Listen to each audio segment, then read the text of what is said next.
Now, this year we're going to see operas in Rome and Naples. Yes, Naples, yeah. The historic opera house in Naples. Yeah, San Carlo. There is something about seeing an Italian opera sung in its native language that's even with the greatest English-speaking or other language singers, when it's sung by Italians in Italy, there's a little something more about the expression of the character and the way they move it. I agree. I mean, you remember probably from 2 years ago when we went to Venice at Fenice and we saw Barbara Seville there. That was, I think, all except for one. There was an all native speaking cast, and for me, who I speak, Italian pretty well, it was just a revelation that these people are not just singing words. They know exactly what they're, and it felt so much more connected. And the audience, which was largely Italian, was connected to them in a similar way.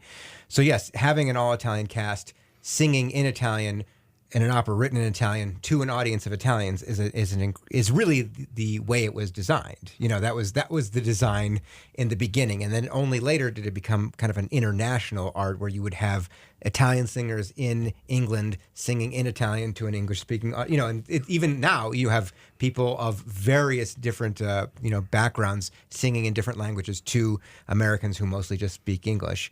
But it is an experience. You can kind of feel the energy in the air when there is a real connection made with the audience. Oh, and the connection with the audience in that show, it was insane. Yeah. I mean, they were going right at the audience and winking at people it was really something. Yeah. Do you know anything about the Opera House in Naples? The Opera House in Naples is very famous. It was, at the time of its construction, it was the largest opera house in the entire world. For me, it's a very important opera house because it's where Rossini had some of his most important pieces premiered. Otello, Elisabetta Regina d'Inghilterra. A lot of there's a whole period in Naples where he and the impresario Domenico Barbaia combined forces, and he just wrote these series of masterpieces, just one after the other, that were incredible.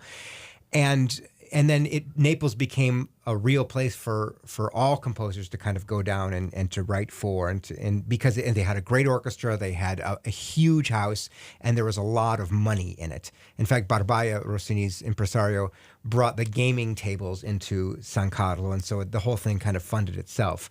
But it has continued to be one of the most important opera houses in the world. It had recently fallen on hard times with all the cutbacks in the arts in Italy, but it is still one of the most important opera houses in the world. I've been to it. I've never heard opera in it, so it's going to be really exciting. Well, we're going to hear a real off-brand opera, Puccini's Madame Butterfly, in that space. Yeah, yeah, that'll be fascinating. I just think, and in Rome we're hearing two different operas, and is it in two different locations? It's the same location. It's the same location. Okay. We start with the Prokofiev's The Fiery Angel. Right. Then we go to Naples. We do all the stuff in between, and we come back to Rome. We see Rossini's Cinderella. Yeah.